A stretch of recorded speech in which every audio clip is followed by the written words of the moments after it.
Hello guys, welcome back to my channel earth from Dehradun. मैं हूं ज्योति और वेलकम है आप सभी का मेरे चैनल में। जिस वीडियो का आप लोग बहुत दिन से वेट कर रहे थे, जिस दिन ये वीडियो आया था मैंने उसी दिन नोट्स बना लिए थे, उसी दिन मैंने ये वीडियो भी देख लिया था। बट मैंने इसके रिगार्डिंग में वीडियो नहीं बनाया। बट आप लोगों के इंस्टाग्राम में काफ़ी मैसेजेस मुझे आ रहे थे कि आप चाहते हैं कि मैं इस टॉपिक को कवर करूं और उस पर रिएक्शन वीडियो बनाऊं। और जो मुझे जेन्युइन सब्सक्राइबर लगते हैं और जो जेन्युइनली किसी चीज़ की मेरे से रिक्वेस्ट करते हैं, तो देखिए मैं अपने एंड पे कोशिश करती हूँ कि मैं आप सबके लिए उस टॉपिक पे रिएक्शन वीडियो लेके आ पाऊँ। तो चलिए, आज का रिएक्शन वीडियो हम लोग चटोरी जी के ऊपर बनाने वाले हैं। उम्मीद करती हूँ कि आप सब लोगों को वीडियो पसंद भी आएगी, आप लोग इस वीडियो से कनेक्ट भी फील करेंगे और कमेंट सेक्शन में हमेशा की तरह मोटिवेशनल कमेंट्स ज़रूर करेंगे, क्योंकि किसी किसी वीडियो के नीचे ना मोटिवेशन बहुत ज़रूरी होती है हमारे लिए भी, और जिनके लिए हम ये वीडियो डेडिकेट कर रहे होते हैं, बना रहे होते हैं, उनके लिए भी मोटिवेशन बहुत ज़्यादा ज़रूरी होती है। तो हाल ही में आपने एक पॉडकास्ट इंटरव्यू चटोरी जी का ज़रूर देखा होगा, एंड उसी इंटरव्यू से रिलेटेड, उसी पॉडकास्ट से रिलेटेड आज हम लोग रिएक्शन वीडियो में बात करने वाले हैं। तो शुरू करते हैं चटोरी जी की सोशल मीडिया की जर्नी का सफ़र। जैसा कि उन्होंने बताया, एक क्विकली इंट्रो मैं भी आप लोगों को दे देती हूँ कि चटोरी जी की सोशल मीडिया की जर्नी वाईटी से शुरू नहीं हुई थी, इंस्टाग्राम से शुरू नहीं हुई थी। उनकी सोशल मीडिया की जर्नी एफबी से शुरू हुई, और ये जर्नी शुरू करने का उनका कोई मोटिव नहीं था कि उन्होंने सोशल मीडिया को पैसा कमाने के लिए प्लेटफॉर्म चुना था।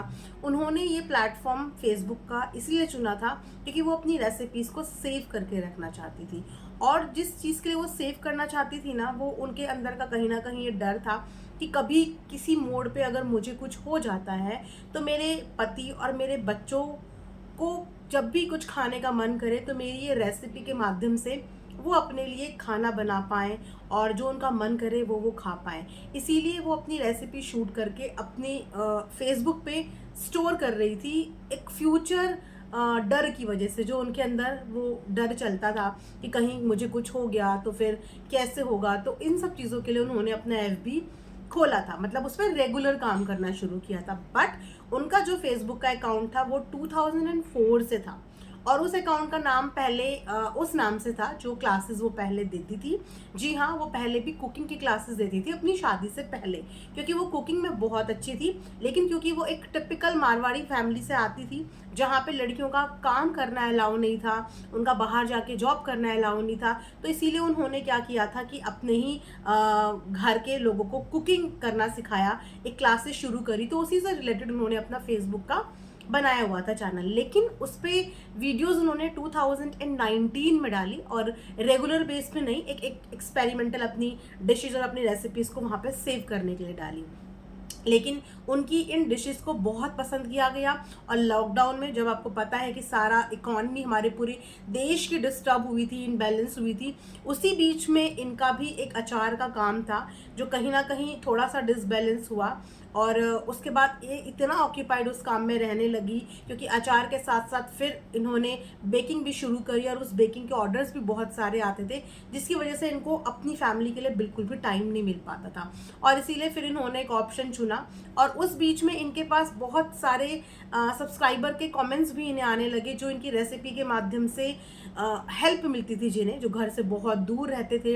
इनकी इजी रेसिपीज़ देख के बहुत सारे लड़के लॉकडाउन में अपने आप खाना बना पा रहे थे, तो उन्होंने भी इनको मोटिवेट किया, और उसी सारी मोटिवेशन को लेते हुए इनका एक प्रोस्पेक्ट चेंज हुआ अपने पेज को लेके, और फिर इन्होंने वहाँ पे अपना रेगुलर कुकिंग की, अपनी रेसिपीज़ की वीडियोस डालनी शुरू करी, जो कि बहुत अच्छी इनकी चली। आज के डेट में इनके 1 मिलियन अबव फेसबुक पे फॉलोअर्स हैं। वाईटी पे भी ये अपनी जर्नी यहाँ पे कंटिन्यू कर रही हैं, लेकिन इनका सबसे ज़्यादा फैन बेस जो है वो एफबी का है, उसके बाद इंस्टाग्राम का है, देन वाईटी पे है।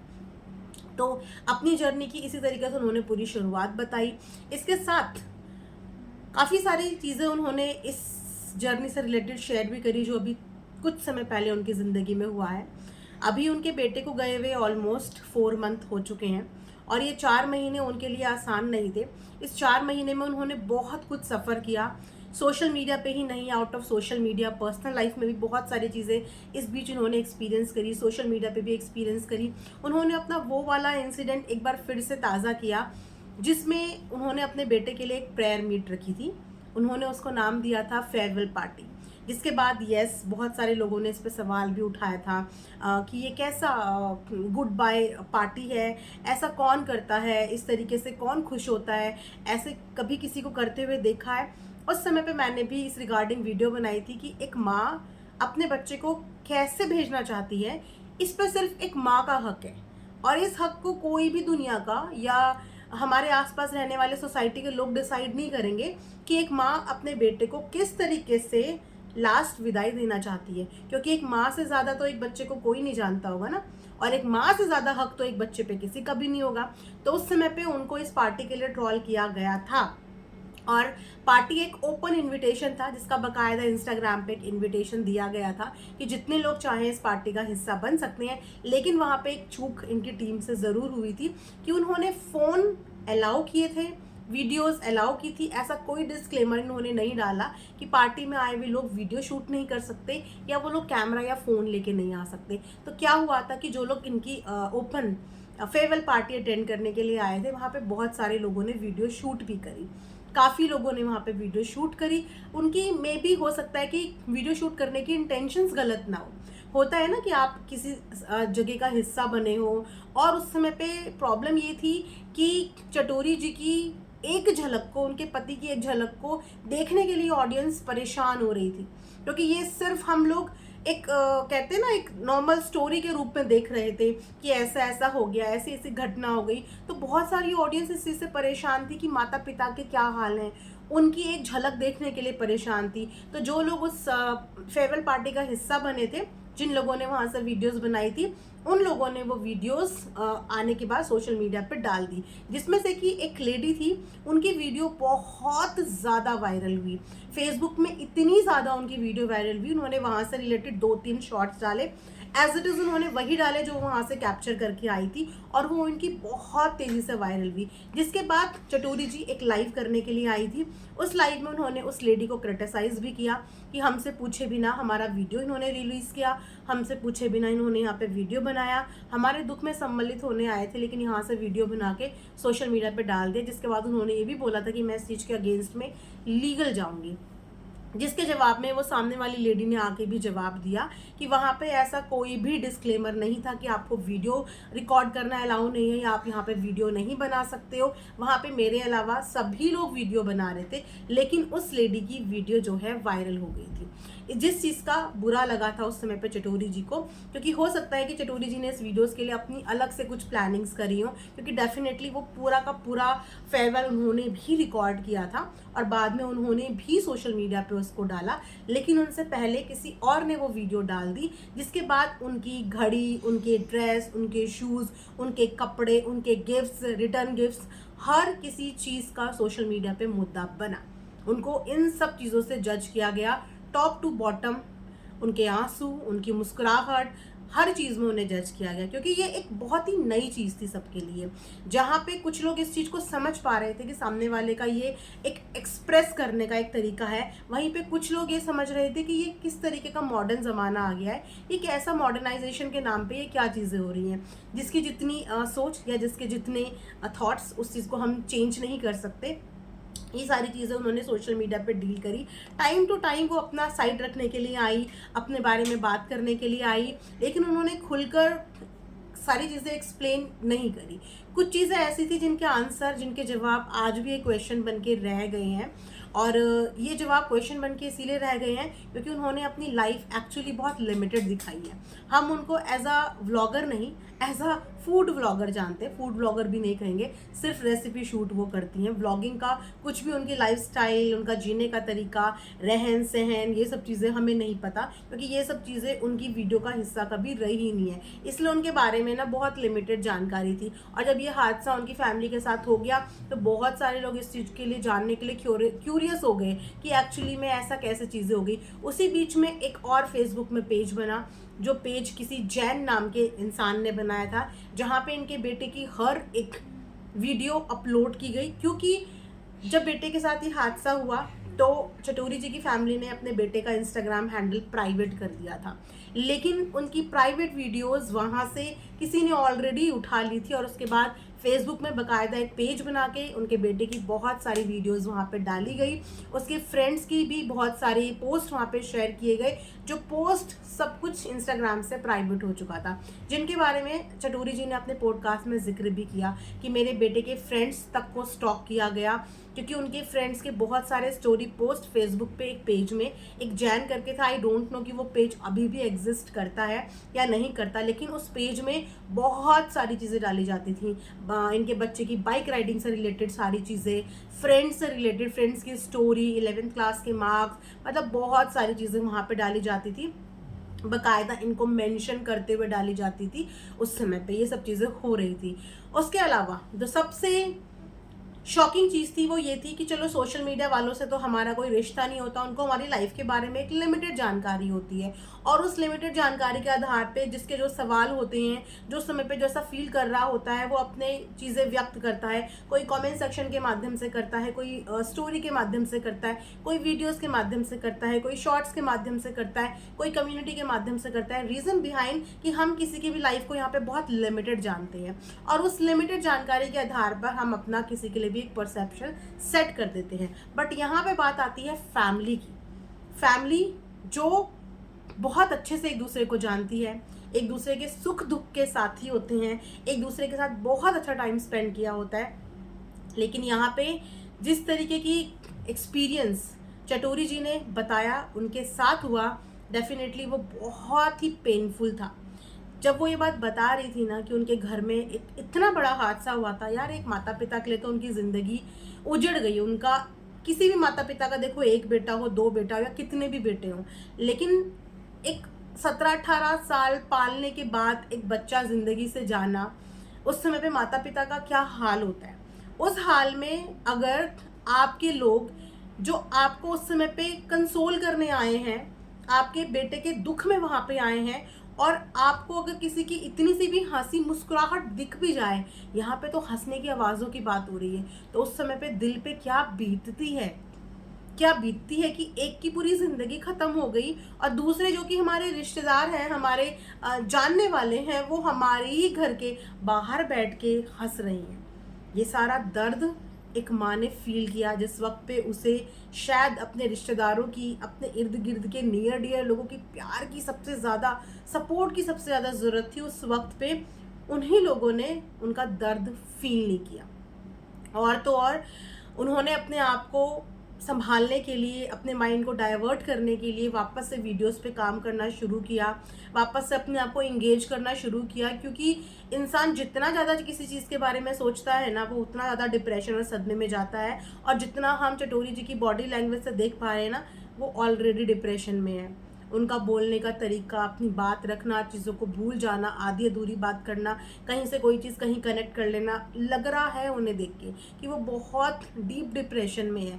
लेकिन फिर भी अपनी इस डिप्रेशन की फाइट से वो लड़ रही हैं, अपने आप को संभालने की कोशिश कर रही हैं, क्योंकि उनके साथ उनके पति भी हैं, पति के साथ पत्नी भी है, एक दूसरे के इस समय पे वो सबसे ज़्यादा साथी हैं, सुख दुख के साथी हैं। वहाँ पे इंसान अपने आप को डाइवर्ट करने के लिए, अपने दुख को कम करने के लिए बहुत चीज़ें करता है। कोई इंसान म्यूज़िक सुनता है, कोई डांस करता है, कोई कहीं आना जाना शुरू कर देता है, कहीं आउटिंग में चले जाता है, ताकि थोड़ा सा बाहर का माहौल मिले, थोड़ा सा लाइफ में चेंज मिले, जो कि चेंजेस ही होते हैं जो हमें हमारे दुख से ओवरकम करने में हेल्प करते हैं। उन्होंने बताया कि हम लोग बाहर भी जाते हैं, डिनर करने भी बाहर जाते हैं, हम लोग मार्ट में भी चले जाते हैं, हम लोग मूवीज़ भी देखते हैं, क्योंकि घर के अंदर हम क्या करें, घर के अंदर हम एक्चुअली क्या करें, क्योंकि एक माँ की ज़िंदगी ना बच्चों से ही हो जाती है। जब से वो माँ बनती है, एक औरत माँ बनती है, तब से उसकी सारी प्रायोरिटीज़ अलग हो जाती हैं। ज़िंदगी में बाकी सारी चीज़ें एक तरफ और मदरहुड जर्नी एक तरफ। एक माँ की प्रायोरिटीज़ बदल जाती हैं माँ बनने के बाद, उसकी पूरी ज़िंदगी उसके बच्चों के ही इर्द गिर्द घूमना शुरू कर देती है। और वहीं से इस वक्त पे उस माँ के घर में कितना ज़्यादा खालीपन होगा, वो कैसे वहाँ पे रोज़ सोते होंगे, वो कैसे उस किचन में खाना बनाती होगी जो सारा खाने से ही जुड़ा हुआ चीज़ था, कैसे वो निवाला गले में डालती होंगी और कैसे इस चीज़ से जीती होंगी। सोसाइटी है, जज करती है, मुस्कुराने पे भी जज करती है, कि अगर कोई इंसान मुस्कुरा रहा है तो उसको तकलीफ नहीं है, अगर किसी ने अच्छे कपड़े पहन लिए तो उसको तकलीफ नहीं है। हाँ, उन्होंने एक बात और बोली थी कि उनकी बाल बनाने के तरीके से भी लोगों को बड़ा प्रॉब्लम हुआ कि स्टाइल में आई है। मतलब अगर कोई इंसान दुख दर्द में है या उसकी ज़िंदगी से कोई चला गया तो वो इंसान ना तो कंघी करे, ना तो फिर वो मुंह धोए, ना फिर वो नहाए। मतलब वो अपने शरीर में कीड़े पड़ने के लिए अपने शरीर को ऐसा ही छोड़ दे। कहाँ देखा है? और ये कौन सा तरीका है अपना दुख प्रकट करने का? जिसे जाना था वो इस दुनिया से चला गया, लेकिन जिसकी ज़िंदगी बची है, जिसकी ज़िंदगी सांसें भी भगवान ने दे रखी है, वो इंसान तो वो सांसें लेगा ही ना। क्योंकि आप जानते हैं ना कि खुद को हार्म करना भी एक पाप होता है, और ऐसे इंसान को कभी भी क्या नहीं मिलता? मोक्ष नहीं मिलता। उसकी आत्मा हमेशा भटकती रहती है। तो क्या करें? जो सांसें ऊपर वाले ने छीनी ही नहीं, वो सांसें हम लेने से अपने आप को रोक दें? ऐसा नहीं करना चाहिए। उनकी भी ज़िंदगी है, उनके साथ जो चीज़ें हो गई, हम डेफिनेटली उनका दुख कम नहीं कर सकते, बिल्कुल कम नहीं कर सकते, लेकिन हम उनको मोटिवेट ज़रूर कर सकते हैं कि आप बिल्कुल अपना काम करिए, आप दिन में वीडियोस बनाइए, आप रेसिपी बनाइए। आज बेटा आपके बीच नहीं है, लेकिन आपके बेटे जैसे बहुत सारे बच्चे आज भी इस बीच में हैं जो आपकी रेसिपी वीडियोस को वेट में इंतज़ार में रहते हैं, जो शायद हॉस्टल में होते हैं, जॉब कर रहे होते हैं, और आपकी रेसिपी वीडियोस उनके लिए कितनी ज़्यादा इंपॉर्टेंट होती है। उन बच्चों की माँओं की कितनी दुआएं आपको लगती होगी। वो बच्चे आपसे कितना प्यार करते होंगे कि एक माँ वो है जो हमें बना के खिलाती है, और एक माँ वो है जो हमें सोशल मीडिया पे बनाना सिखा रही है। तो उन तमाम बच्चों के लिए बिल्कुल काम करो, उन माँओं के लिए बिल्कुल काम करो जिन माँओं को आपके द्वारा अपने बच्चों को खाने के लिए, खिलाने के लिए नई नई रेसिपीज़ देखने को मिल सकती हैं। जब से इनके बेटे के साथ ये चीज़ें हुई हैं, तब से इनके जो हस्बैंड है ना, वो बहुत लॉस्ट हो गए हैं। उनको अभी तक कैमरे के सामने बोलता हुआ नहीं देखा। लाइव में बहुत बार चटोरी जी आई हैं, बहुत बार उन्होंने लाइव में बहुत सारी बातें करी हैं, लेकिन उनके हस्बैंड का हमेशा मुंह नीचे रहा है। और आज भी पॉडकास्ट में वो नहीं आए थे, क्योंकि वो आज भी उस सदमे से बाहर नहीं आ पा रहे हैं। और उस सदमे से बाहर आने का सिर्फ एकमात्र तरीका है अपने आप को डाइवर्ट करना, अपने आप को बिजी रखना, और एक दूसरे की खुशी का ख्याल रखना। बाकी ऊपर वाले ने जो भी लिखा होगा या जो भी किया होगा, किसी पर्पस से किया होगा, क्योंकि वो जो भी करता है किसी ना किसी पर्पस से करता है ना। फिलहाल उन्होंने एक और चीज़ जो सबसे ज़्यादा इम्पॉर्टेंट थी, जिस चीज़ के रिगार्डिंग में मुझे भी इस बात का कंसर्न था कि अगर ये एक एक्सीडेंट था तो इस एक्सीडेंट से रिलेटेड इन्वेस्टिगेशन होनी, एफआईआर होनी बहुत ज़रूरी है। एटलीस्ट ये पता चलना ज़रूरी है कि ऐसा तो नहीं कि किसी ने किसी दुश्मनी में बच्चे को हार्म पहुंचा दिया, या कोई ऐसा करके चला गया। थोड़ा सा होता है ना इन्वेस्टिगेशन, क्योंकि पुलिस का डर हर किसी चलने वाले को होना चाहिए कि किस रीज़न की वजह से हुआ। तो उन्होंने ये बात पॉडकास्ट में क्लियर करी कि जिस जगह पे उनके बेटे का ये हादसा हुआ था उससे 1.5 किलोमीटर पहले और 1.5 किलोमीटर बाद में कोई भी कैमरा नहीं था। तो एग्जैक्टली इन लोगों को आज तक भी ये नहीं पता कि उसके साथ हुआ क्या था। प्लस इन लोगों को जानना भी नहीं है, वो स्टेटमेंट इन्होंने पहले भी दे दी थी, लेकिन साथ में उस समय पर इन्होंने ये क्लियर नहीं किया था जब ये स्टेटमेंट दी थी कि हमें नहीं जानना कि हमारा एफआईआर, पीएम वगैरह सब कुछ हुआ है। उस समय पे एक आधी अधूरी लाइव थी, जिस लाइव के बाद क्वेश्चंस खड़े हुए थे, लेकिन बाद में उन्होंने ये क्लियर किया था कि बेटे की इस दुर्घटना से रिलेटेड एफआईआर हुई थी, क्योंकि वो एक रोड एक्सीडेंट था। तो डेफिनेटली उसकी बाय डिफ़ॉल्ट एफआईआर भी हुई थी, पीएम भी हुआ था, और हॉस्पिटल लेके जाया गया था। बट हॉस्पिटल पहुंचने से पहले ही वो अपनी लाइफ गिव अप कर चुका था, जिसके बारे में उनके पापा को भी बाद में पता चला, लेकिन उनकी मम्मी जो उनसे बहुत दूर थी उस वक्त में, उनको पहले पता चल गया था जिस वक्त पे उनके बेटे के साथ ये चीज़ें हुई। बहुत ही शॉर्ट टाइम पे ये चीज़ें हो गई। 8 मिनट में उस एक्सीडेंट वाली जगह से उनके बेटे को हॉस्पिटल ले जाया गया था, सिर्फ 8 मिनट में, लेकिन 8 मिनट से पहले ही वो ये दुनिया छोड़ के जा चुका था। मतलब पूरा 8 मिनट भी वो बच्चा सरवाइव नहीं किया। अब आई डोंट नो कि वो इस जगह पे कितने टाइम से था, क्योंकि वो ये भी बता रही थी कि जिस जगह पे ये एक्सीडेंट हुआ वहाँ पे लोग हेल्प करने को रेडी नहीं थे। सबको ऐसा लग रहा था कि कहीं इस केस में हम लोग फंस ना जाएं। उसी बीच में एक ऐसा इंसान सामने आया जिसने हिम्मत करी, वो उसको उठाया। एक लेडी भी ऐसी आई जिसने दुपट्टा उनके बेटे के सर पे बांधा, जहाँ से ब्लड निकल रहा था, वहाँ पे दुपट्टा बांधा। उसके बाद सारे ट्रैफिक सिग्नल्स को पार करते हुए, रूल्स को ब्रेक करते हुए वो 8 मिनट के अंदर हॉस्पिटल पहुँच चुके थे। लेकिन हॉस्पिटल पहुँचने से पहले ही, उसके बाहर ही वो बच्चा दम तोड़ चुका था। तो अपनी तरफ से जिन्होंने ये हेल्प करी उन्होंने अच्छा किया, लेकिन मैं उन तमाम लोगों को बोलना चाहूँगी, क्योंकि आए दिन ये एक्सीडेंटल केस हम लोग बहुत सुनते हैं, लेकिन अगर टाइम पे उनको हॉस्पिटल पहुंचा दिया जाए, टाइम पे कोई इंसान हेल्प करने के लिए वहाँ पे आ जाए, तो आप एक ज़िंदगी बचा सकते हैं। आप ऐसा मत डरें कि किसी की हेल्प करने के चक्कर में आप लोग फंस जाएंगे। आप ये सोचिए कि अगर आप समय पे किसी की हेल्प कर लेंगे, अगर आप वहाँ पे मौजूद हैं और समय पे आप किसी की हेल्प कर लेंगे, तो शायद आप किसी माँ की कोख को, किसी पत्नी के सुहाग को बचा सकते हैं, किसी बच्चों के पिता को, माता को बचा सकते हैं। तो जब भी आप ऐसे हादसे अपनी आंखों के सामने देखें तो उनसे घबराएं ना, प्लीज़ उनको जल्दी से जल्दी हॉस्पिटल पहुंच जाएं। बस इसी के साथ ये रिएक्शन वीडियो मैं यहाँ पे एंड करूँगी। आई होप कि आप सब लोगों को पसंद आया होगा। कमेंट सेक्शन में अपने ओपिनियन ज़रूर रखना। Thanks for watching earth mom Dehradun.